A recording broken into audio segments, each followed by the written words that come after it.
Bismillahirrahmanirrahim. Assalamualaikum warahmatullahi wabarakatuh. Alhamdulillahi rabbil alamin. Wa ashhadu an la ilaha illallah wahdahu la syarika lah. Wa ashhadu anna Muhammadan abduhu wa rasuluh. Wa sallallahu ala nabiyyina wa ala alihi wa sahbihi ajma'in, amma ba'du.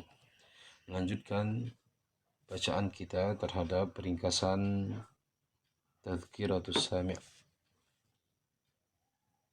wal Mutakallim fi adabil alim wal muta'allim, karya Imam Badruddin Ibnu Jama'ah Al-Kinani rahimahullah, yang diringkas oleh Al-Ustaz Abu Asma Andre hafizahullah. Kita masuk di pasal pertama yang keempat. Adapun telah kita baca adab pendidik terhadap dirinya bersama murid, dan dalam kajiannya ini setelahnya insyaallah. Adapun pasal pertama telah kita baca adab pendidik terhadap dirinya, ada 3 poin yang telah kita baca, dan kita akan baca poin yang keempat sekarang.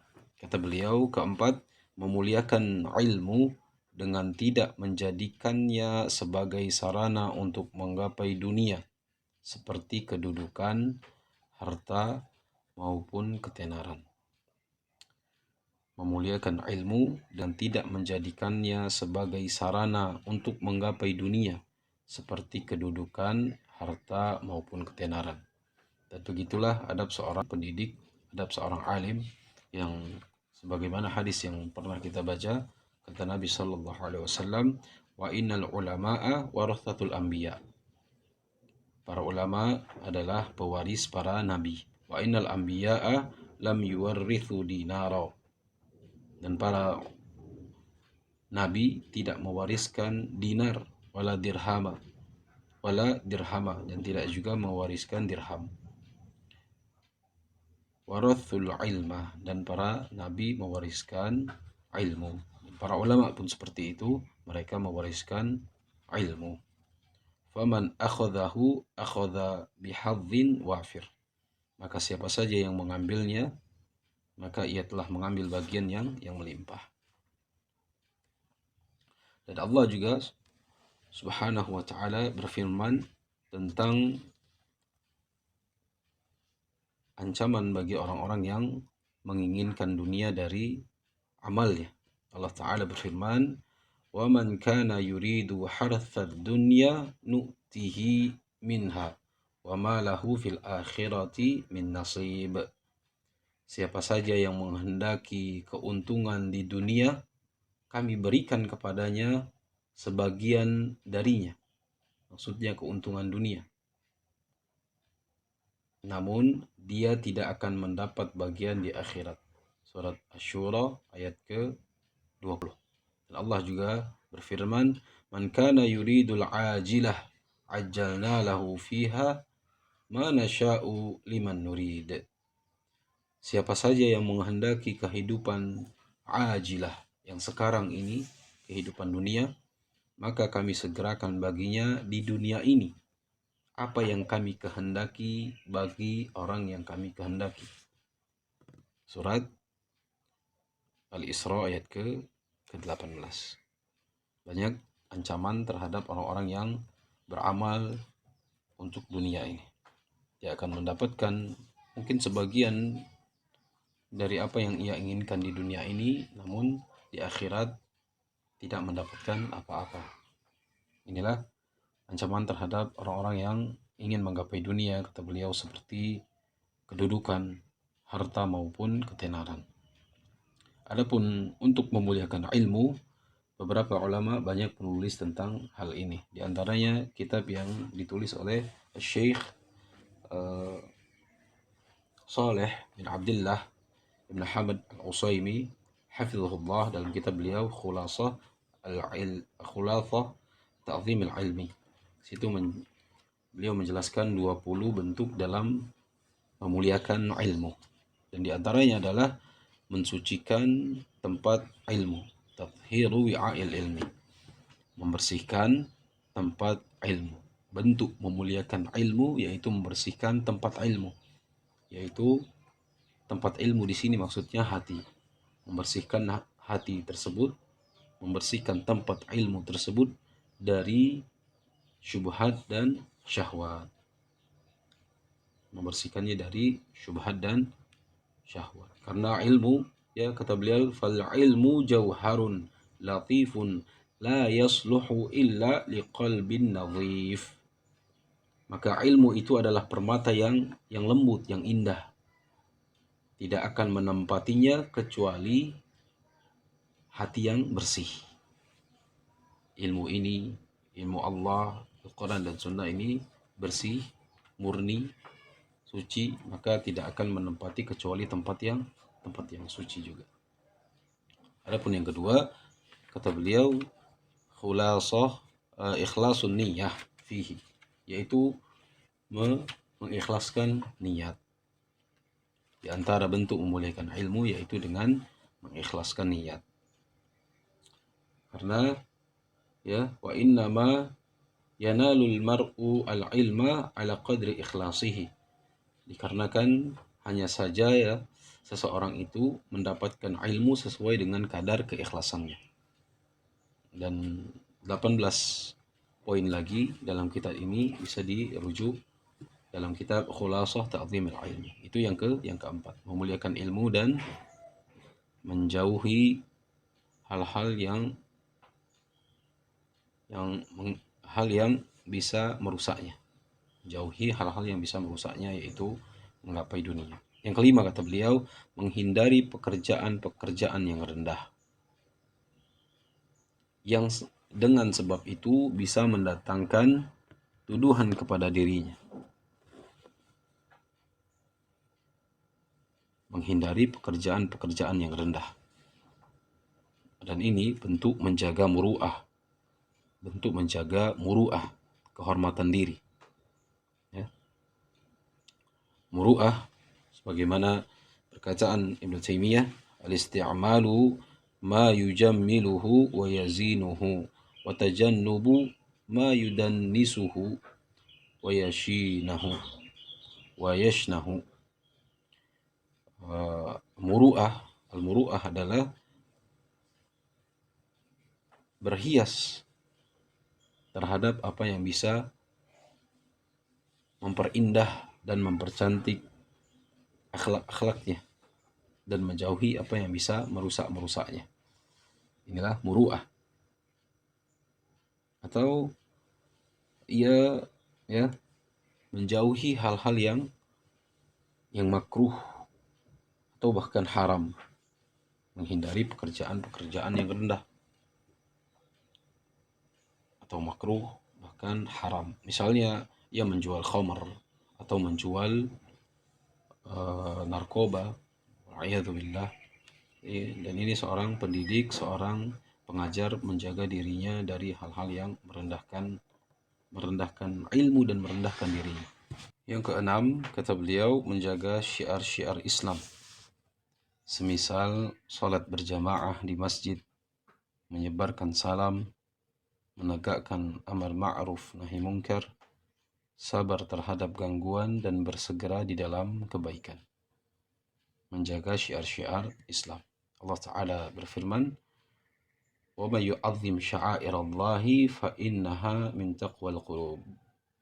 Dan siapa saja yang mengagungkan syiar-syiar Allah, maka sesungguhnya hal itu timbul dari ketakwaan hati. Surat Al-Hajj ayat ke-32. Maka seperti sholat berjamaah di masjid, ini syiar Allah. Menyebarkan salam, syiar-syiar Islam. Menegakkan amar ma'ruf nahi munkar, sabar terhadap gangguan dan bersegera di dalam kebaikan. Ini bentuk dari timbul dari ketakwaan hati. Dan Allah juga berfirman, وَمَنْ يُعَظِّمْ حُرُمَاتِ اللَّهِ فَهُوَ خَيْرٌ لَهُ عِنْدَ رَبِّهِ. Dan siapa saja yang mengagungkan apa yang terhormat di sisi Allah, hurumat, maka itu lebih baik baginya di sisi Rabbnya. Ini yang keenam, menjaga syiar-syiar Islam. Yang ketujuh kata beliau, menjaga hal-hal yang dianjurkan dalam syariat. Semisal senantiasa membaca Al-Quran, memikirkannya, mentadaburinya, merenungkan maknanya, berzikir kepada Allah Azza wa Jal dengan hati dan lisan, menjaga doa-doa yang disyariatkan untuk dibaca, berpuasa sunnah, berhaji, dan memperbanyak salawat kepada Rasulullah Sallallahu Alaihi Wasallam. Ini yang ketujuh, kata beliau, menjaga hal-hal yang dianjurkan di dalam syariat. Senantiasa membaca Al-Quran, memikirkan dan merenungi maknanya. Terutama membaca Al-Quran saat sholat malam. Ini sangat dianjurkan. Banyak keutamaan yang menyebutkan tentang sholat malam ini. Ya, di antaranya waktu yang sangat mustajab dalam berdoa. Rasulullah sallallahu alaihi wasallam bersabda, "Yanzilu rabbukum kulla lailatin ila sama'id dunya hina yamdi syartul lail." Rabb kalian turun ke langit dunia pada setiap malam, tatkala lewat tengah malam. Fayaqul, dan Allah Ta'ala berfirman, "Hal min da'in," apakah ada orang yang berdoa? Fa'astajiba lahu, maka aku akan mengabulkannya. Masya Allah. Ini waktu yang sangat dianjurkan untuk membaca Al-Quran dan berdoa di dalamnya.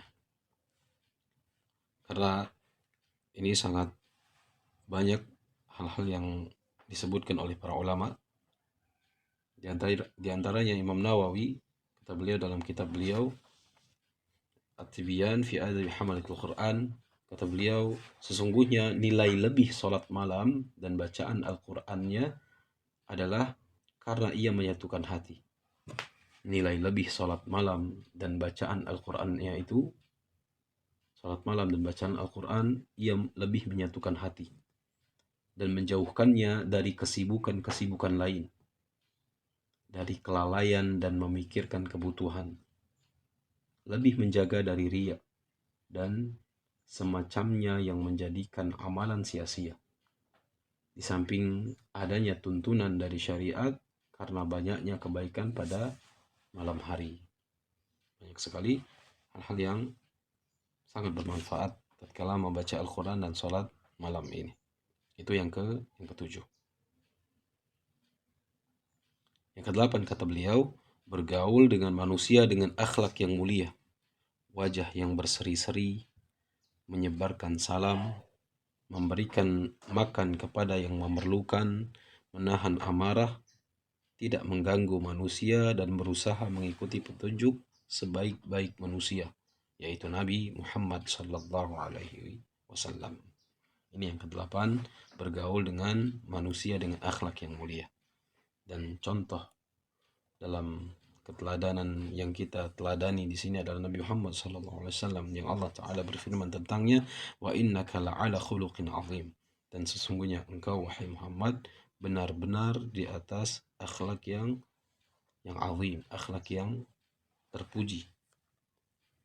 Dan Allah juga berfirman tentang Nabi Muhammad, wakhfid janahaka lil mu'minin, dan berendah hatilah, jadilah engkau rendah hati kepada orang-orang yang beriman. Dan ayat ini mencakup setiap muslim untuk berlemah lembut kepada kaum muslimin yang lainnya. Yang kesembilan, menyucikan diri dari akhlak-akhlak yang tercela dan menghiasi diri dengan akhlak-akhlak yang terpuji. Kata beliau, mensucikan diri dari akhlak-akhlak yang tercela, yaitu menjauhi dari akhlak-akhlak yang tercela, seperti berkata kasar, kaku, mudah marah, mudah menghardik, atau ia sombong, angkuh, atau akhlak-akhlak yang menurunkan muruahnya, kehormatan dirinya, seperti banyak bercanda atau banyak tertawa. Dan menghiasi diri dengan akhlak-akhlak yang terpuji. Menghiasi diri dengan akhlak yang terpuji seperti zuhud, wara, dermawan, bijaksana, rendah hati, ramah dan lemah lembut. Dan ini tercakup ke poin yang ke-8 tadi. Akhlak yang terpuji yaitu bergaul dengan manusia dengan akhlak yang mulia, wajah yang berseri-seri, menyebarkan salam, memberikan makanan kepada yang memerlukan, menahan amarah, tidak mengganggu manusia dan berusaha mengikuti petunjuk sebaik-baik manusia yaitu Nabi Muhammad SAW. Demikian yang bisa kita baca, mudah-mudahan bermanfaat dan bisa kita amalkan dalam kehidupan sehari-hari karena kita adalah seorang pengajar untuk orang-orang terdekat kita dan mudah-mudahan untuk orang lain kaum muslimin pada umumnya. Wassallallahu ala nabiyyina Muhammadin subhanakallahumma bihamdika asyhadu an la ilaha illa anta astaghfiruka wa atubu ilaik. Wassalamualaikum warahmatullahi wabarakatuh.